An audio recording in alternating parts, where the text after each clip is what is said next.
Last time we talked about the need for a data dictionary. I will recall what we said. Data dictionary is a catalog of all data which will be used in an application, their names, type and their origin. In other words, it is data about data, which is also called metadata. Data dictionary gives a single point reference of the data repository of an organization.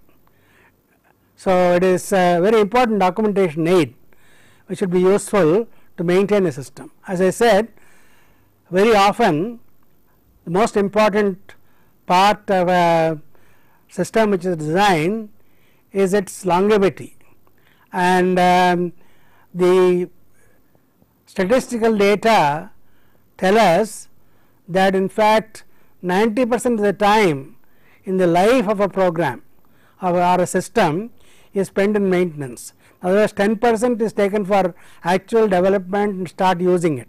After you start using it, if it is long enough living, in the sense that it is used for say 5 or 6 or 7 or 8 years, then during that period the amount of time spent on maintenance is quite considerable. The maintenance can be because of two reasons. One maintenance issue is just to remove bugs, and normally if a system is well designed, the bug removal will not be the major component, but the major component is in terms of the fact that there is some misunderstanding of the requirements, or there are some change in requirements which the user himself makes it known. So, when these are made known, then you have to add these requirements, and you can't start ab initio from the beginning of a system. You have to use whatever you have currently. If the current system has a good data dictionary, then you know about what all data is there and what their meanings are, where it originates, where it ends, how it is used and so on. And this is a great aid to the person who is maintaining, because the developer is not normally the maintainer, because I said the lifetime of a system may be 5, 6, 7 years, and the person who actually developed the system in fact in many cases may not be in the organization anymore. He may have left the organization and will be left up to the other people to carry the ball and continue with the system.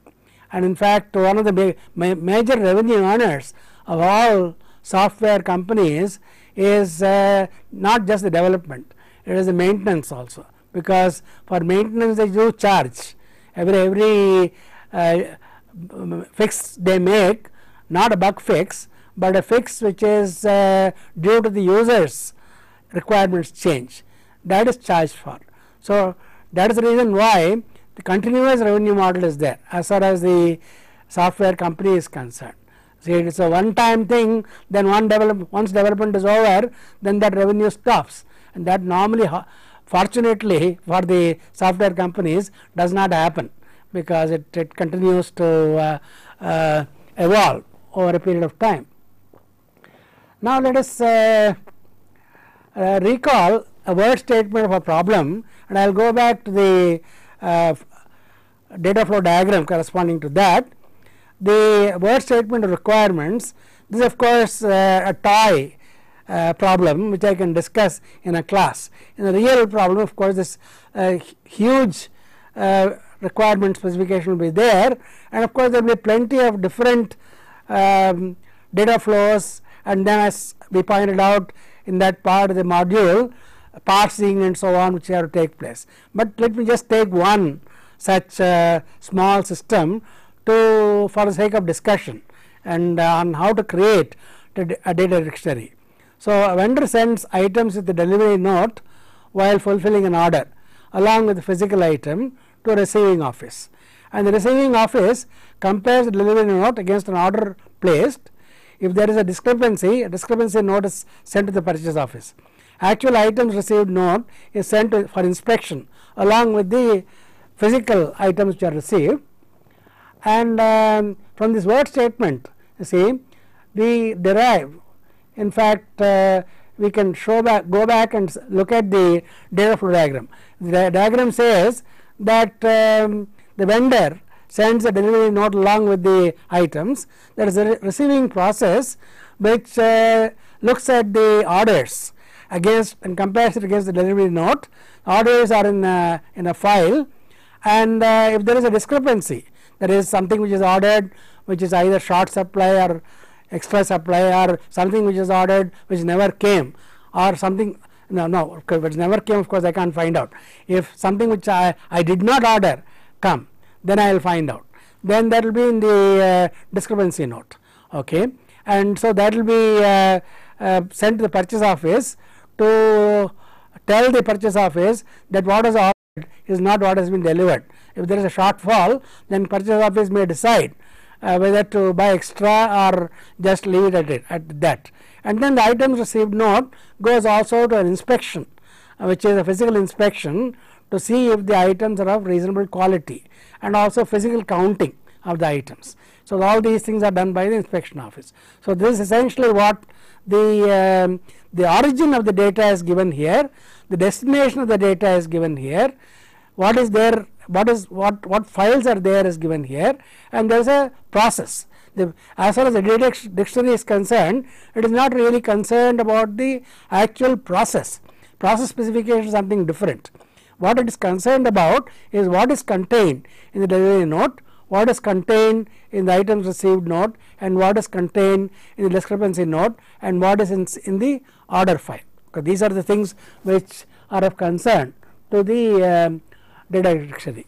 So if I take one by one, if I take the delivery note, the delivery note should have the order number, because order number is a key item. That is because the order number is the key against which the delivery will be compared by the receiving office, because the file will contain the order number as a key and the rest of the information. Of course, the vendor name, normally you also put a vendor code along with the vendor name, because you also require, because there could be two vendors with the same name, but of course same name, same address is rare. So one may be satisfied with vendor name only, but in abundant caution one would also have that vendor code, so that the codification of vendor is there, and I don't have to compare the names, and code comparison is much faster.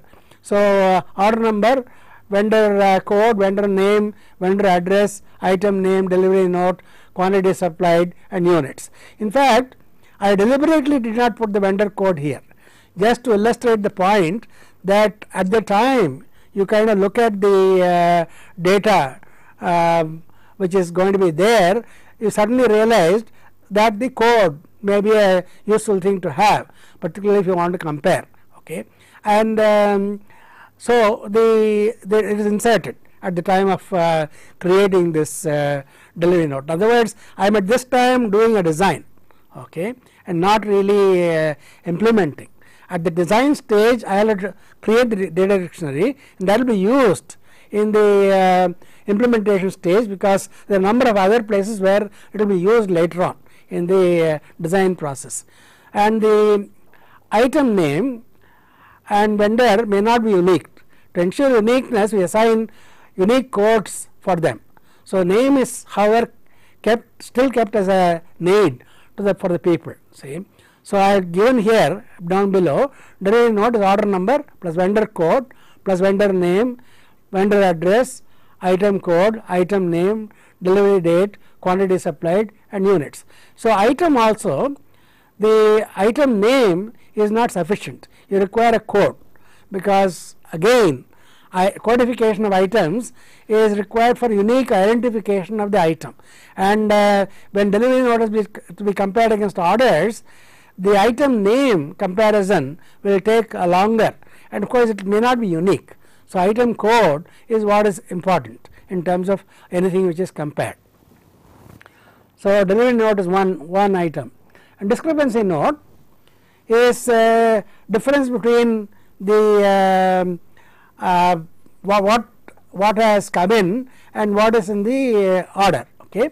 So, again you give the order number, vendor code, vendor name, vendor address, item code, item name, delivery date, actually date of delivery, okay, which is important in this case, because you want to find out whether there is a late delivery or early delivery, because in the order we have a requirement of the delivery date, how long, when is to be delivered. Okay. Quantity supplied, units, excess and deficiency, number of days late or early. Okay. So, that means is it come late or has it come too early. Items received note is actually the same as the delivery note. Okay. Delivery note and the item received note should they are effectively they are two different names, you might say, for the same logical data item. Okay. And data store, where you have an order data store, the order records will have order number, vendor code, vendor name, vendor address, item code, item name, order date, quantity ordered, units, and delivery period, how long, how much of time is given for delivery. So, these are all part of the data in the data store. So, data dictionary, now having come up with these things, I think delivery note, discrepancy note, and I got data and data store. What is, if I look at the data flow diagram, I have item received note.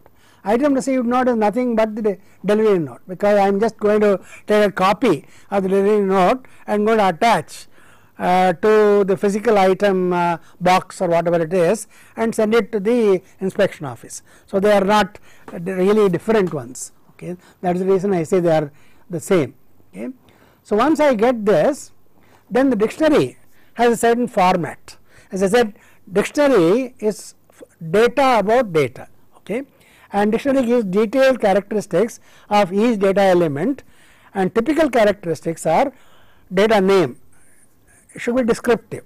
I mean, just like in a program, when you write a program, we always ask you to name variables in the program to have some meaning, so that it is easy to read later on and it is part of the documentation and whatnot. Okay.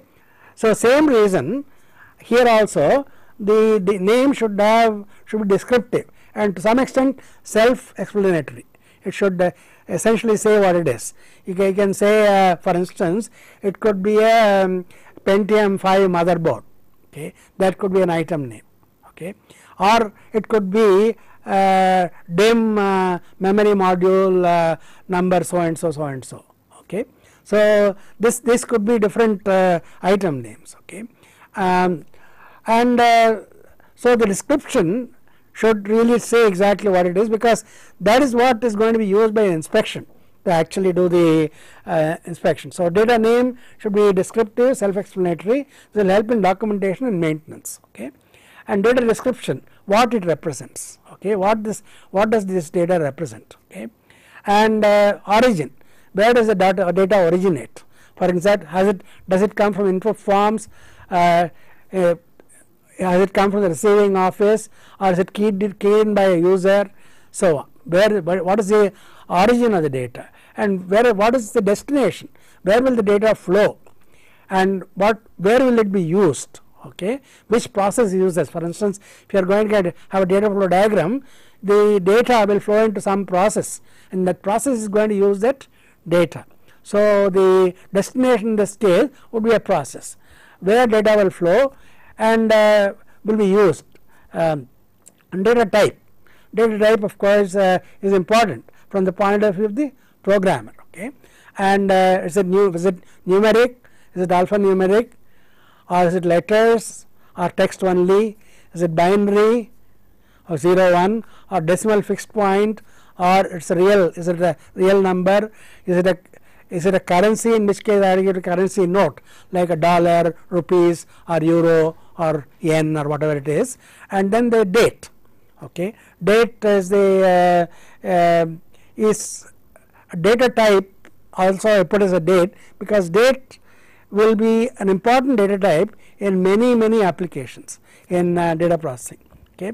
So, type of data, the reason why this data type is useful is when you do a program later on to check the input data, if some data which is supposed to be an pure alphabetic field, you find out there in the alphabetic field numbers are coming, or for the numeric field you got alphabets in it, okay, or letters in it, then there is an error.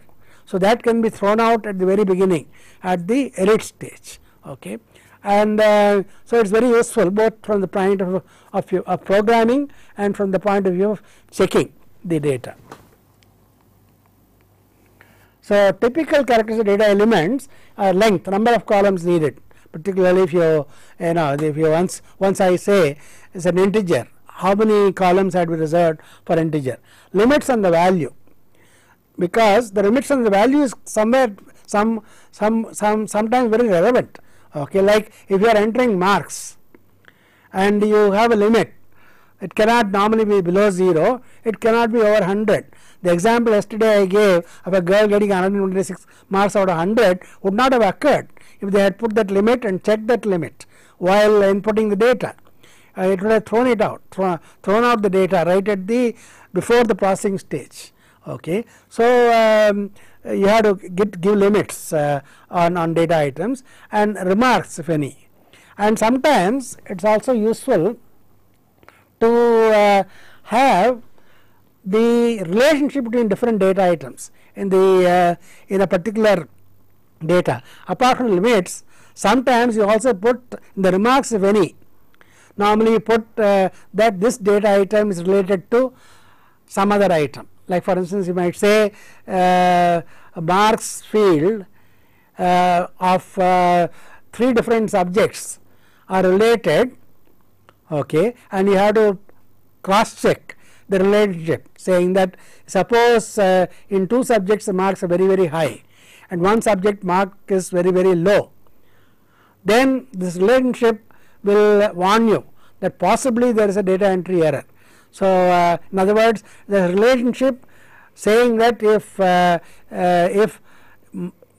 many marks are high and 1 is low, bring it to the notice of the person who is actually inspecting the input data, okay. In other words, there is an exception report is generated. The exception report will go to a supervisor to see if there is any data entry error, because what may happen is that if you enter a 36 instead of 63, as far as the machine is concerned, both are numeric, both are 2 digits long. It does not know the difference between 36 and 63, but as a human being, you know, they can make a difference of life or death for a student, okay. So, that is important in terms of this kind of a fact that there is a transposition error which has occurred. If the supervisor sees that, immediately he will go back to the original and check whether there is any input error which has happened, okay. So, these are important checks which can make as, and these checks, the origin is the dictionary, like the order number is another data dictionary item, description used to identify order given to a vendor, okay, that is the description of it. Origin, part of a delivery note from a vendor, okay. And so also the another origin would be that at the time of order placement, the origin could be at the order placement time also, but in my restricted data flow diagram, it is the origin is the part of delivery note from the vendor, okay. Destination is the receiving process, okay, and data type is a numeric integer. I am assuming that order number is a numeric integer. It need not be so, but in this case there is a probably that is the constraint which the user has put, that is a numeric item, and length is 8 digits. It cannot be more than 8 digits, and limits on value. Some value limits can be given. It can't be less than 0, obviously, an item code. It cannot be greater than 8 nines. Okay. Sometimes it may even be, even though you allow 8, in a given situation, more than 6 digits may not occur, and you may put a limit of say less than or equal to 999999, that is 6 nines. Okay. Actual value is not relevant, used only as a unique identifier. Okay. The order number is not an important, it is not used in arithmetic. Okay. It is only used in a as identification. And remarks, it says it's a key field. In other words, it's a key which is going to be used for retrieval and so on. So you got to have certain constraints in terms of the key. Key has got to be unique, and there are many other characteristics of key items which I will talk about later on. Another example of delivery note is another one. Data item is description, data item which is to be delivered. Origin, oh no, its actually name is delivery date, isn't it? Not delivery note.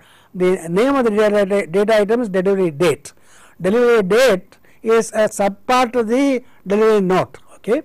Data item is to be delivered as description. Okay. And origin, part of delivery note from vendor. It also is an orders data store which is input to the receiving process. In other words, the delivery date occurs in two places, one in delivery note as well as in the order. Okay. Two places it occurs. Destination, receiving process, and data type numeric integer. It is 8 digits. I am specifying it as 8 digits, and it has got to be in the format DD MM YYYY. That means date, month, and year, and should satisfy constraints of day in the calendar. In other words, whenever a date occurs in any data item and occurs in a data dictionary also, normally you have a little function to check the validity of the date. For instance, you cannot have say 31st of April, okay, which is a wrong date obviously.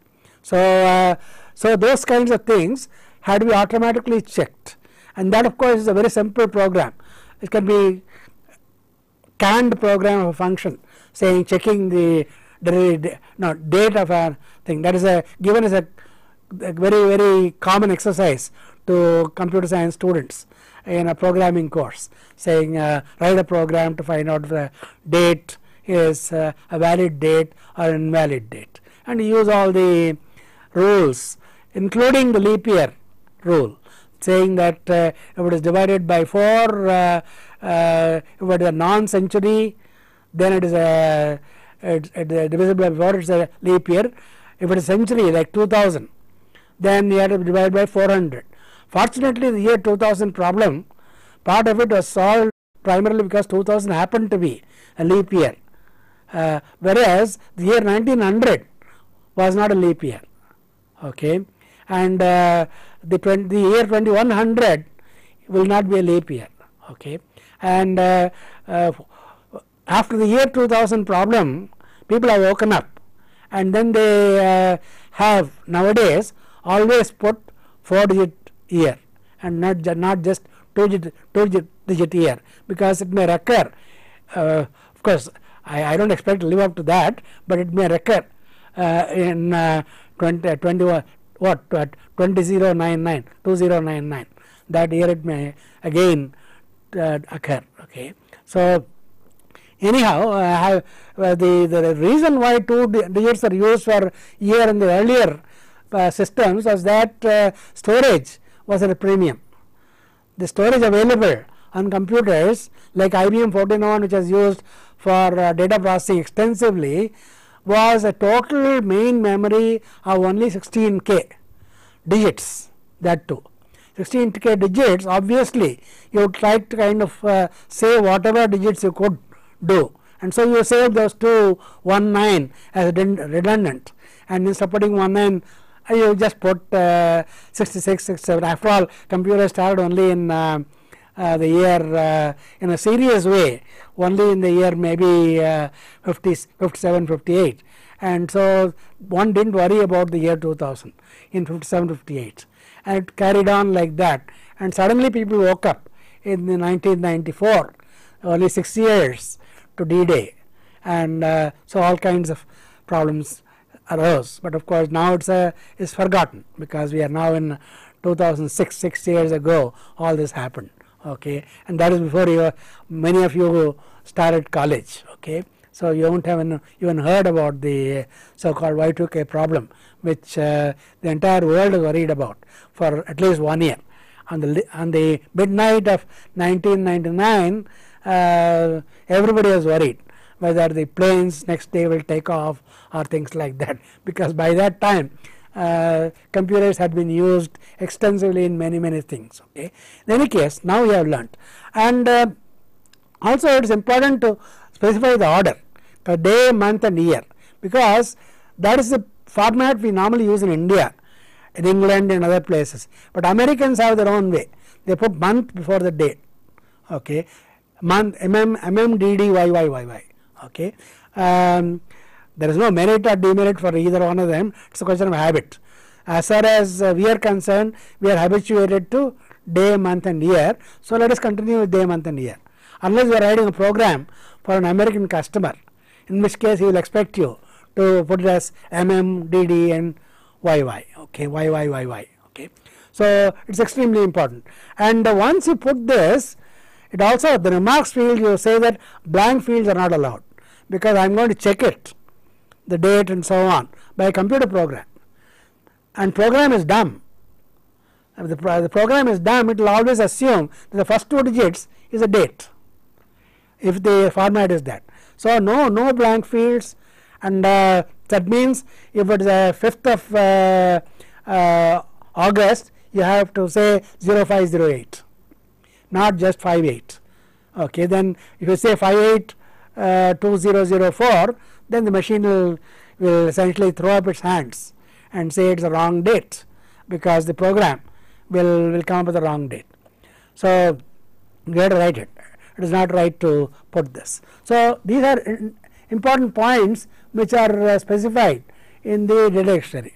Data dictionary can be enormous in size, okay, because if you are going to catalog every data item which is going to occur in a large system, it can grow very rapidly. Even for a very small data flow diagram with one process, one input and 2 outputs and one file, we have so much of detail. But as and when you develop the data flow diagram, if you build up the data dictionary then and there, then you will not have to wait till the last moment to come up with an enormous task of creating the data dictionary, because it will have then huge number, okay. So this way, even before, when you parse, you can very clearly see what dictionary is relevant to what parsed part of a data flow diagram, okay. So it is a centralized reference document, okay. Normally it is alphabetized and so on, okay. So whenever you have a program and one variable is used and you don't understand what the variable is and what it is used, then you go back to the dictionary. Of course, as you know, dictionary will be kept in a nicely indexed file in a computer, okay. So you just type in the name and immediately will go and search and pick out that and give all the details about that data item. So that in as much as the documentation has been created and have been made into a database for reference, it is extremely useful for a person to maintain the system, okay, and don't ignore it, okay. I mean, it's a clerical chore, okay. It's a clerical chore to create that particular dictionary and so on, but it is a very important part, and normally managers should really insist that unless the data dictionary is prepared for a given application with a data flow diagram or whatever is equivalent, he is not going to accept it. I mean, as before the programmer signs off, or not in this case system designer or system analyst, before it goes to a programmer, okay, that stage itself. Invariable resource to design input forms and screens, data checking programs, as I pointed out repeatedly, process specification, and in a database, creation of a database also it's a very useful resource, very useful in understanding and maintaining a system. Now, having looked at the data dictionary, of course I will leave it as an exercise to you to look at the full problem, which we have discussed as case studies, and of course in the book which I have been using, textbook Systems Analysis and Design, there are in the earlier chapter there is a case study of hostile information system. Also a greater details this particular problem where stores and other things are involved. It is a much larger data flow diagram. In that we have we will have an enormous size, and I would suggest that you just create it as an exercise and try to create a proper dictionary format for the for storing in the computer, and try to kind of make a file for the machine and try to have a little retrieval program to retrieve given the name. Okay, this will be nice exercises for you. Now, data input methods are the next topic in this module, and there are two ways of inputting data. One is online. There is user directly enters data using a screen prompts. Okay, this is valid. In fact, most often user does online data entry in all electronic commerce. Nowadays, you can book tickets for trains or planes or even buses nowadays on the internet. That means the user inputs the data on the requirements, okay, in a given format, and the format of course the user does not know. So you have to get a prompt from the program on how to enter it, because then it will be processed by the reservation program, and then even a ticket will be generated on your computer. Okay, so in such cases it is the user directly enters, or it could be, as I said, it is a user in a very wide sense is not necessarily just a customer trying to buy a ticket. It also can be a clerk in a store who is checking out your data, your items when you purchase a set of items from a supermarket. Okay, and you go with the set of items to the girl at the counter, and the girl at the counter is essentially going to enter the item name and stuff like that online. Okay, this is online data entry. And offline data entry is one where forms are filled in by users. For example, candidates for admission to a college. Okay, if you are going to appear, say for instance CET, or appear for some other AIW, All India Entrance Exam or whatever, there is a form which they give, and nowadays those forms the machine itself processes.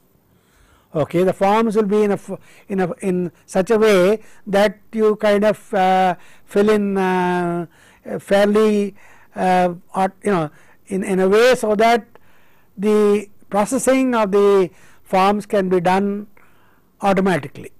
That means the forms which are filled in by the user have got to be keyed in by a data entry operator. The data entry operator is a professional typist kind of person who enters it at a fairly fast rate. Okay, and normally they are paid by piece rate. If you enter 100 forms in a certain period of time, you get paid so much. If you enter 110, I will pay you some extra. If you go below that standard of 100, then your payment gets less. So there is always a hurry on their part. So that means if there somebody hurries and inputs, the probability of error is high. So you must have some method of automatically checking such errors because of data entry operators. Okay, and that is one of the most important things which system is supposed to do. But because in offline the volume is extremely large, volume of data which is going to be taken and processed is very large, and so they are all keyed in by more than one operator. if you have 4 lakh entries to be made for say entrance examination, for some entrance examination, or 4 lakh results to be published, then you have that large number to be keyed in a fixed time. So you have to give it to many people, okay, and there can be uneven quality. So all that has got to be checked properly. So it's called offline data entry. Online, normally you only do one at a time, and one advantage of online is that as and when data is entered, it can be all checked automatically at the entry stage itself, whereas offline normally it is difficult to check while entering. Okay, it is good idea. They also give screens, and while he enters something which is absolutely incorrect, it should actually ask him to re-enter. Okay. Errors in online data entry due to poor screen design. That is, when you design screen, online is all on the screen. That is, you use a keyboard and you see the screen and you enter it. Errors in offline data entry is due to bad form design and human errors by users and data entry operators. The users also are very often to blame. Okay, they will enter wrongly in the form, even if because the form sometimes is not properly designed, and so you cannot really blame the user. But sometimes the form is well designed, even then the users make an error. Okay, and this got to be checked. System should prevent user making mistakes by good form design, by leaving enough space for writing legibly, because otherwise they will just scratch, and it is very difficult for a data entry operator later on to key in something which is scratched and written in very bad handwriting and so on. Particularly if it is cramped, very little space is given, he is forced to cramp it. Okay, so you should give enough space for writing legibly. Clear instructions to fill forms. Very often instructions are not clear enough.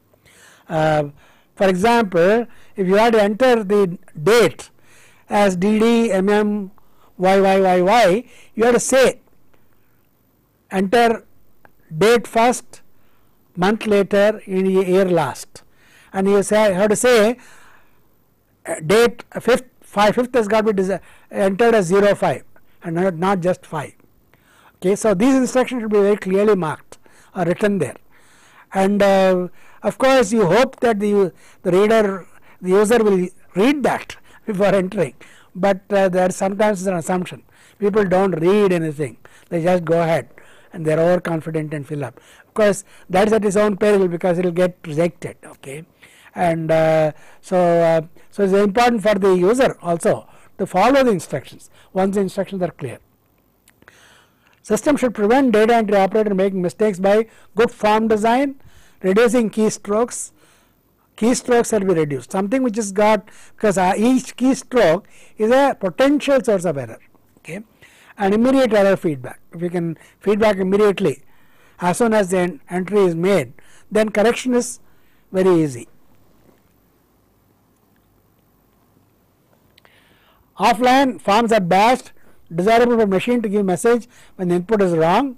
Not always possible, because we are doing a huge number. It is not always possible. Error found after a lapse of time. That is, you take a batch, enter a batch, and after entering the batch, you edit check this batch. That means you write a program to find out whether the fields are correctly placed, whether any incorrect entry. So there is a little delay, and then you have to feed it back to the entry operator with the incorrect data to be re-keyed in. So there is always a little time delay.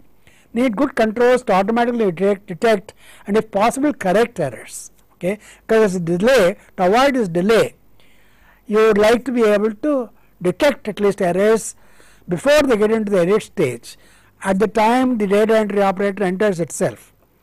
And if you can correct, well and good. I mean, it's a bonus. But as I said, correction is not very often done, because it is very expensive in terms of number of digits to be used and so on. Now, the batch data entry proceeds this way. Data entered in form is taken, So it's an input batch. There is a very important reason why the forms are batched together in small batches, because you suppose you give 1000 forms together and you find some error in 2 or 3 of them, we have to go through 1000 forms to find out where the error occurred, whereas we batch it in 50s.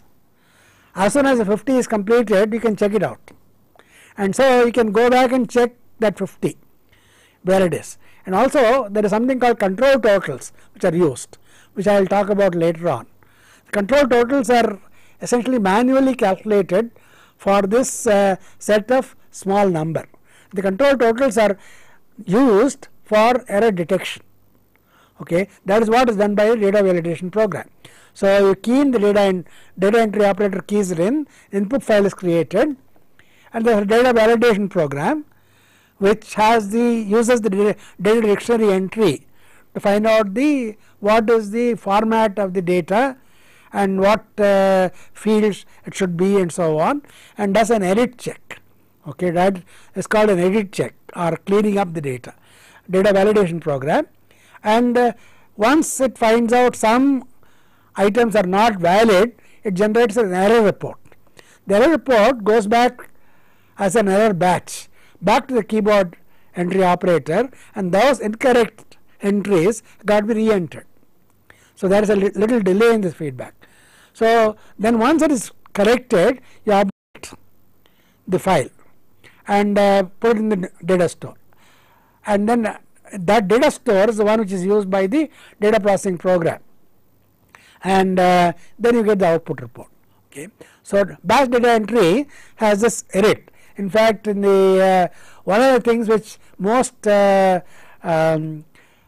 people, when they join a company as a software developer, most often the program which is given to them as the first program to develop is a merit program, because the merit program development is quite challenging. It also tests your perseverance in terms of how you are able to find out all types of errors in data entry. Okay, at least I know that in the early days of TCS, every person who used to join, the first 6 months they are given the assignment of writing an edit program, because in those days batch data entry is very, very common. Interactive terminals are not there in the 70s and so on. Interactive terminals are there only later on, only after 80s interactive terminals started coming in, once the PCs came into the market. Before that is all batch data entry, in fact very painstakingly on punched cards and so on. Okay. And anyhow, that is all history. Now this is a bad design. Name, first of all, you are not given enough space for name, and also there will be a tendency on the part of a person sometimes, even though you are given the space below name, he will write the name above the name. As soon as he says name, he does not see below, he just writes name on top, because everybody is very happy to write his name or her name. Okay, they will write the name on top, and then the address they will start in the next one, and then they will say address, they will repeat the name and then put the address. So redundantly name occurs twice, and so it is a very bad design. Tendency will be to fill on top of line, not enough space for letters and not enough space for address, and now the you would like to have the address in a very specific form. Like nowadays every form should specify what pin code it is, because pin code is very important for postal addresses. Okay, and very often postal address is the one, for instance, if it is a CET exam for which you applied, the admission letter has to go to you, to your address. The address, unless it has got a pin code, it will reach you after the exams are over. Okay, so it is in your interest to put the pin code, and it is in the interest of the person to also, form designer should design it in a proper way. And there are 3 categories: individual, Hindu undivided family, parent or guardian minor. Check tick as applicable. Okay, choice is not codified. Okay, and data entry operator will be confused. Suppose somebody ticks individual, entry operator will ask the question, do I type individual? Okay, or and so on. Okay, if you codify it, say 1, 2, 3, and if you tick 1, the entry operator will just put 1. He will enter 1. So it's a bad design from that point of view. A good design, for instance, enter date, day, month, and year. In this case, in some sense, I would not call it a very good design, because 4 places are not given for the year. I given only 2. Okay, and of course, you might say that the problem will not arise till the year 2099. Okay, or till then there is not will occur. But then in abundant caution, why get cursed by posterity? So you might as well enter 4 digits, because he said anymore storage is no more at a premium. Okay, and of course it depends on the application. If the application is very short lived, like for instance if it is a reservation of a train, it's a 3 months validity only. So 2 digits is more 2 digit a year is more than sufficient. 4 digit a year is not required in such a case. Okay, because the life is very small. So you have to use common sense. It is not a hard and fast rule that you should always use 4 digits for a year. Okay, but it's a good idea to use 2 for day, 2 for month. Otherwise, it's a confusion possibility is there. And enter time. Now again, this looks like a good design, but the right hand side is a bad design to begin with, because it doesn't say in what way I enter, hour, minutes or second, or each person will enter in his own way. Similarly, enter date, we don't specify. Some people may enter month, date and year. Okay, so it's a very bad design. At least in this design, the left hand side design, I have effectively given where to enter. But if you look at the clock, there is still a confusion. When you say hours, minutes and seconds, suppose it is 1 p.m. Do I write it 13:00:00, or do I put 01:00:00? Okay, so there could be a mistake, because there is no place for PM in this case. So common sense dictates that you should use a 24-hour clock, but common sense is a very precious commodity. A lot of people don't have it. Alright, so they will essentially write 01 or whatever comes to their mind. Okay, so you really require a 24-hour clock, and you have to say at the bottom enter time, or when you say enter time and within brackets you say use 24-hour clock, then immediately the person knows, and you'll use a 24-hour clock depending on the PM or AM. Okay. So batch data entry, it is important to have. Similarly, in this case there is a name. See, there is only Sri, Srimati and Kumari is there in this case. Nowadays they use just Sri, and some places they use Mr. and MS. MS is all purpose. Okay, and nowadays people don't like to be called Kumari. Everybody would like to be called Srimati or whatever. Okay, so one might give 2 choices only. Okay, so there is a depends. All right. So in this case, I have of course the 3 choices are given, and then the name has to be written. Again, the name, very often there is a confusion. See, name, how do we enter? Do we enter the first name first and last name last, or last name first, first name last? Where is the middle name and so on?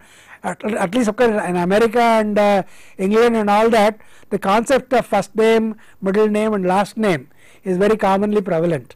In India there is no such things as first name. Nobody understands what is the first name and last name. Okay, and and you when I say V Rajaraman, Rajaraman is my name, first name from the point of view of the Americans. Okay, I don't have a family name which is in my name. Okay, if I put Rajaraman something else, then it would be even then it may not be a family name. It could be a caste name like Rao or Iyengar or whatever it is. All right. So whatever it is, the point is you have to specify, saying that if you don't care whether first name, last name, you just leave it as it is. Okay, name.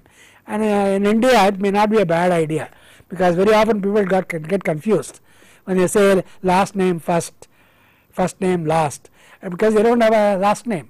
So what do? And I have a friend of mine who went to America. His name is Arvind, and his father purposefully did not give him a last name, did not give an initial. So his name is Arvind. So it is true story. It's not I am not making it up. And so he'll pick up a phone and say that I want to book a ticket. This is whose name it will. The girl will ask, and he'll say Arvind. First name, last name, middle name. Says all, and they get all confused. Okay. Similarly, I think when he fills up a form, he will have utter problem. Okay, where to put. But he has somehow managed. I think he has not changed his name. He is still Arvind. Okay, a single name. And in one case, somebody asked, "What is your first name, middle name, last name?" He said Arvind. He said, "Just Arvind." He said, "Yes, it's plain Arvind." So they put plain as his last name and put Arvind as his first name. Arvind plain. Okay, so that's all. That also happens, because in human communication there could be misinterpretation. When on the phone somebody asks you, okay, and of course this case is a very peculiar case, but it did happen in practice. And he got some credit card or something like that saying Arvind plain. Okay, and what he is of course completely stumped why he got a card like that. Okay, so then you say the address, only the address, and do not repeat the name. Okay, because otherwise people have a tendency to put their name again. Okay, and so you are given enough space.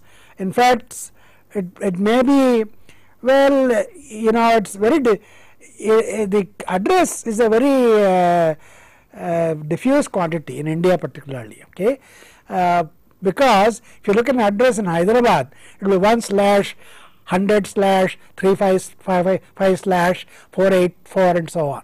It will be a stupid looking address. If you look at addresses in Bangalore, it will always be 6th Main, 4th Cross, something like that. Okay, there won't be any names, and so it is very difficult to talk about address in a uniform way for the whole country. Okay, so you just leave it at that. See, you normally request a person to write the address as you would normally write in his postal address. Okay, and so the address is given. Of course, in this case, PIN is specified. PIN code, as you know, in India is 6 digits. It is standardized in 6 digits. So enter the PIN code, and I am applying as an individual. There are three places are there. Tick the one box below. Tick one of the boxes and clear instructions in terms of what box is to be ticked. The box is ticked. Below that box, you normally also put a number.